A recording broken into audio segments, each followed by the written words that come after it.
ભાગી ગયા છે. અહીંયા બહુ વરસાદ છે. અમે ફોર વ્હીલમાં જાય છીએ પકોડા ખાવા. આવું હોય તો પકોડા ખાવા આવજો. ફ્રેન્ડ્સ, હું જાઉં છું.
હાય ફ્રેન્ડ્સ, અમે બધા મિલે પહોંચી ગયા હતા અને પહોંચીને જોયું ત્યાં તો લાઇટ જ નહોતી અને બહુ જ અંધારું હતું અને વરસાદ પણ ચાલુ હતો અને અમે બધા છે ને મોબાઈલની ટોર્ચના લાઇટે બેઠા હતા.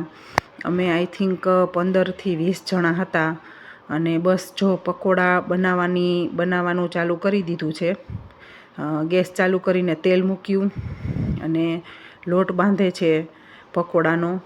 જો અમને નહોતી ખબર કે મિલે લાઇટ નથી અને અમે બધા ત્યાં પહોંચી ગયા હતા અને એમ તો અમે બધું ઘરેથી જ બનાવીને લઈ ગયા હતા પણ ખાલી છે ને પકોડા ભરી અને તળવાના જ હતા તો પણ લાઇટ નહોતી. આ જો બ્રેડના પેકેટ કેટલા બધા છે.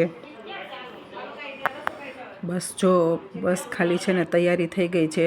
બ્રેડના પેકેટ ખોલી અને બટેટાનો માવો ભરીને બસ ખાલી છે ને કટિંગ કરી અને તળવાના જ બાકી.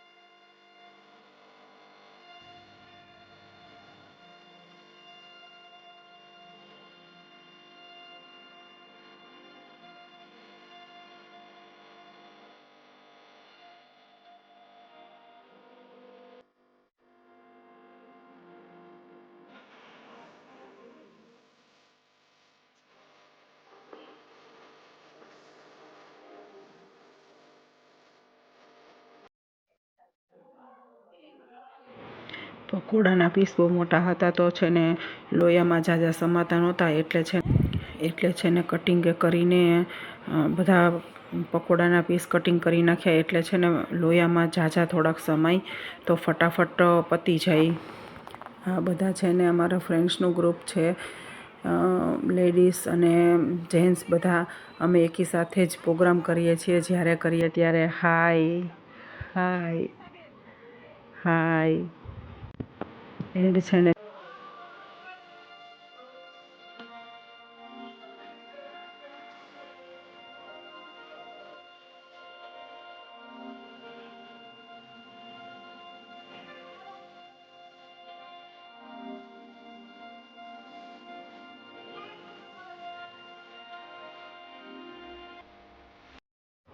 થોડાક બની ગયા હતા તો બાલ બચ્ચાને બહુ ભૂખ લાગી હતી તો બાલ બચ્ચાને પકોડાના પીસ કરી અને બાલ બચ્ચાને બધાને જમવા બેસાડી દીધા હતા. અને આ બધા જો મોબાઈલની ટોર્ચ કરી, મોબાઈલ બી ચાલુ છે અને મોબાઈલની ટોર્ચ બી ચાલુ છે.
અમે બધાએ જમી લીધું તો એ લાઇટ નહોતી આવી. પછી અમે જમીને ફટાફટ નીકળી ગયા. તો અમે હવે ઘરે જવા નીકળી રહ્યા છીએ.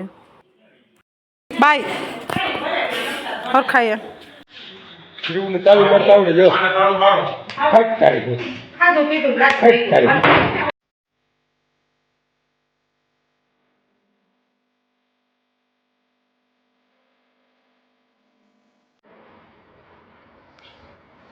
બિગ પુચ્ચી એમ કહેવાય.